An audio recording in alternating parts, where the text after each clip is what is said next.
बंधु माने आजिर एही कार्यक्रम को आपण मानक स्वागत। आजिर एही कार्यक्रमटी सिंह राशि व्यक्ति विशेष मानक पई बहुत गुरुत्वपूर्ण अटे, बहुत ही खास अटे। कारण एही होली परे परे आपणक जीवन रे एक बहुत बड़ परिवर्तन हेबाकु जाउछि। कारण ग्रह मानकर गोचर रे एक बड़ परिवर्तन हेबाकु जाउछि। 11 मार्च परे एवं 2026 अक्टोबर मध्यरे आपणक जीवन रे अनेक किछि बड़ घटना घटिबाकु जाउछि। तेबे एपरि घटना काहेकि घटिबाकु जाउछि, आपणक पई केउ भविष्यवाणी रहिछि, से विषय आजिर एही भिडियो रे आमे माने विस्तार भाबरे आलोचना करिबा। बंधु माने देवता मानकर गुरु देवगुरु बृहस्पति जहाँको उपरे सबुठारु अधिक दायित्व रहिछि एवं ज्योतिष शास्त्र रे जहाँको आशीर्वादर ग्रह बोली कुहा जाय थाए, तो से मार्च 11 तारिख रे बकरीरु मार्की हेबा पाई जाउछंती। किंतु तापरे जून मासरे से उच्चस्थ होइजिबे, अर्थात तांकर उच्च राशि रे प्रवेश करिवे। दीर्घ 12 वर्ष परे गुरु उच्चस्थ हेबा पाई जाउछंती। कारण गुरु गोटिए राशि रे 1 वर्ष पर्यंत रही थांती। तेणु संपूर्ण 12 वर्ष परे गुरु कर्कट राशि रे प्रवेश करने जाउछंती। कर्कट राशि हेउछि गुरुंकर उच्च राशि। तो गुरुंकर एही राशि परिवर्तन आपणक पई किबरी रहिबो, आपणक जीवन रे कोन सब परिवर्तन आसीबो, से विषय जानिबा पई आपण माने भिडियोटी को स्किप न करी शेष पर्यंत निश्चय देखंतु एवं भिडियोटी को लाइक करी चैनलटी को सब्सक्राइब करी दियंतु। कमेंट बॉक्स रे भक्ति एवं श्रद्धार सहित जय श्री जगन्नाथ जय मां लक्ष्मी निश्चय लिखंतु। तो बंधु माने मार्च 11 रु अक्टोबर 2026 पर्यंत आपणक जीवन रे अनेक किछि परिवर्तन आसीबाकु जाउछि। बृहस्पति आपणकर एकादश भावरे मार्गी होइजिबे। बंधु माने बृहस्पति को देवता मानकर गुरु बोली माना जाई थाए। गुरु आम मध्यरे मैच्योरिटी आनी थांती, आम मध्यरे ज्ञान वृद्धि करि थांती। गुरु हेउछंती धनर कारक ग्रह, भाग्यर कारक ग्रह एवं संतानर कारक ग्रह। गुरु हेउछंती आशीर्वादर ग्रह। तेबे गुरु हेउछंती आपणकर पंचम भावर अधिपति। तो गुरु जेतेबेले 11 तारिख को बकरीरु मार्गी होई जिबे, तो एठारे गोटे कथा स्पष्ट जे 11 मार्च परे जदि आपणकर प्रेम जीवन रे कोनोसी प्रकारर समस्या लागि रहिथिला, आपणक मध्यरे कथावार्ता बंद होई जायथिला, आपणको अनेक समस्या देई गति करबाकू पडुथिला, तो से सबरे आपण सुधार देखिबाकू पाइबे। आपणकर पार्टनर निश्चित भावरे आपणक पाखको फेरी आसीबे एवं आपणक मध्यरे सब किछि सॉल्व मध्ये होई जिवो। 11 मार्च रु नै अक्टोबर मास मध्यरे आपणकर प्रेम विवाहर रूप मध्ये नै पारे। कारण 11 मार्च परे गुरुंकर सीधा सड़क दृष्टि आपणकर पंचम भाव उपरे पड़िबो, तांकर निज गृह उपरे पड़िबो। तो बृहस्पतिंकर निजस्व घर होछि आपणकर पंचम भाव, जहाँकि धनु राशि अटे। तो आपणको मु गोटिए कथा स्पष्ट करबाकू चाहूछि जे सिंह राशि रे 11 मार्च परे आपण आपणकर शिक्षा को मध्य बहुत गंभीरतार सहित नेबा आरंभ करिवे।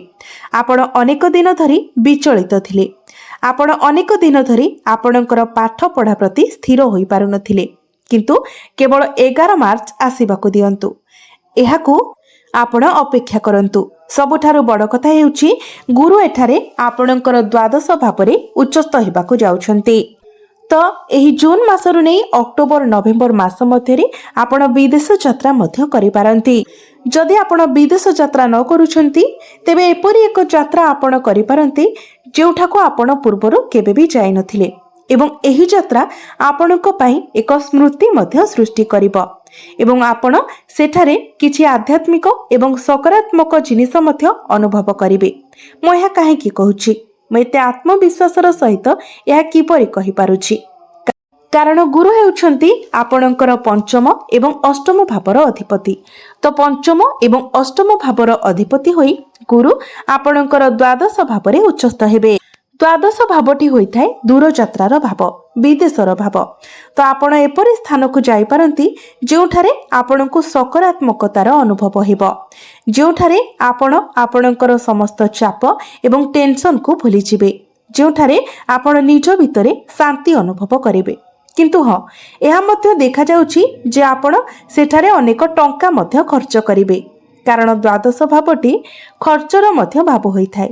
ତ ଆପଣଙ୍କର ଟଙ୍କା ଖର୍ଚ୍ଚ ହେବ, କିନ୍ତୁ ସେହି ଖର୍ଚ୍ଚ ଆପଣଙ୍କର ଫାଇଦା ପାଇଁ ହେବ। ଆପଣ ନିଜକୁ ସେଠାରେ ଉପଭୋଗ କରିବେ। ମୁଁ ଆପଣଙ୍କୁ ଆଉ ଗୋଟିଏ କଥା କହିବାକୁ ଚାହୁଁଛି ଯେ ଯେତେବେଳେ ଗୁରୁ ଏଠାରେ ଉଚ୍ଚ ହୋଇଯିବେ ସେତେବେଳେ ଗୁରୁଙ୍କର ଦୃଷ୍ଟି ଆପଣଙ୍କର ଚତୁର୍ଥ ଭାବ ଉପରକୁ ରହିବ। ଚତୁର୍ଥ ଭାବଟି ହୋଇଥାଏ ସମସ୍ତ ପ୍ରକାରର ଭୌତିକ ସୁଖର ଭାବ, ମାଙ୍କର ଭାବ। ତ ଆପଣ କିଛି ପ୍ରପର୍ଟିରେ ଡିଲ୍ କରିପାରନ୍ତି, କୌଣସି ଲକ୍ଜରିୟସ୍ ଜିନିଷ ଆପଣ କିଣାକିଣି କରିପାରନ୍ତି, ନୂତନ ଯାନବାହନ କିଣିପାରନ୍ତି, ନୂତନ ଗୃହ ଇତ୍ୟାଦି ନିର୍ମାଣ କରିପାରନ୍ତି। ଆପଣଙ୍କ ଗୃହକୁ କୌଣସି ଖୁସି ଖବର ମିଳିପାରେ। ଏହା ବ୍ୟତୀତ ଗୁରୁଙ୍କର ଦୃଷ୍ଟି ଆପଣଙ୍କର ଷଷ୍ଠ ଏବଂ ଅଷ୍ଟମ ଭାବ ଉପରକୁ ମଧ୍ୟ ରହୁଛି। ତ ଆପଣଙ୍କ ପାଇଁ କିଛି ନକାରାତ୍ମକ ମଧ୍ୟ ରହିଛି, ଏହା ଉପରେ ଆପଣ ଧ୍ୟାନ ଦେବା ଆବଶ୍ୟକ। କିଛି ବ୍ୟକ୍ତି ଅଛନ୍ତି ଯେଉଁମାନେ କୌଣସି ନା କୌଣସି ପ୍ରକାରରେ ଆପଣଙ୍କୁ କ୍ଷତି ପହଞ୍ଚାଇବାକୁ ଚେଷ୍ଟା କରୁଛନ୍ତି।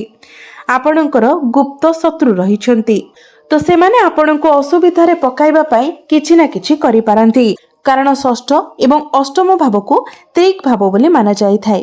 ତେଣୁ ଆପଣଙ୍କର କିଛି ଶତ୍ରୁ ସୃଷ୍ଟି ହେବେ ଯେଉଁମାନେ ଆପଣଙ୍କୁ ତଳକୁ ଖସାଇବା ପାଇଁ ଚେଷ୍ଟା କରିବେ, ଆପଣଙ୍କର କିଛି କ୍ଷତି କରିବା ପାଇଁ ଚେଷ୍ଟା କରିବେ। ତେବେ ମୁଁ ଭାବୁନାହିଁ ଯେ ସେମାନେ ଆପଣଙ୍କର ବହୁତ କିଛି କ୍ଷତି କରିପାରିବେ, କିନ୍ତୁ ସେମାନେ ଚେଷ୍ଟା ନିଶ୍ଚିତ ଭାବରେ କରିବେ।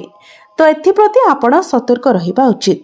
ଏଠାରେ ବୃହସ୍ପତିଙ୍କର ଦୃଷ୍ଟି ରହୁଛି ଆପଣଙ୍କର ଅଷ୍ଟମ ଭାବ ଉପରେ ରହୁଥିବା ହେତୁ ଯଦି ଆପଣ ଗବେଷଣା କ୍ଷେତ୍ରରେ ଅଛନ୍ତି, ରିସର୍ଚ୍ଚ ଲାଇନରେ ଅଛନ୍ତି, ଚିକିତ୍ସା କ୍ଷେତ୍ରରେ ଅଛନ୍ତି, ତ ଏଠାରେ ଆପଣଙ୍କୁ ବହୁତ ଅଧିକ ସଫଳତା ମିଳିବାକୁ ଯାଉଛନ୍ତି।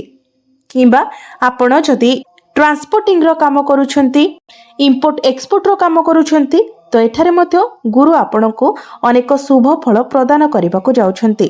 ଯଦି ଆପଣ ଟ୍ରାଭେଲିଂର କାମ କରୁଛନ୍ତି, ତ ଏଠାରେ ମଧ୍ୟ ଆପଣଙ୍କୁ ଅଧିକ ସଫଳତା ପ୍ରାପ୍ତି ହେବ। ସବୁଠାରୁ ବଡ଼ କଥା ହେଉଛି ଆପଣଙ୍କ ନିଜସ୍ୱ ସ୍ୱଭାବରେ ଏକ ବହୁତ ଭଲ ପରିବର୍ତ୍ତନ ହେବ। ଯେତେବେଳେ ବୃହସ୍ପତି ଆପଣଙ୍କ ଦ୍ୱାଦଶ ଭାବରେ ଉଚ୍ଚସ୍ଥ ହୋଇଯିବେ, ତ ଆପଣ ନିଜର ଭୁଲକୁ ବୁଝିପାରିବେ। କେଉଁଠି ଠିକ୍ ଏବଂ କେଉଁଠି ଭୁଲ ତାହା ଆପଣ ଜାଣିପାରିବେ ଏବଂ ନିଜର ଭୁଲକୁ ଆପଣ ସଂଶୋଧନ କରିବାକୁ ଚେଷ୍ଟା କରିବେ।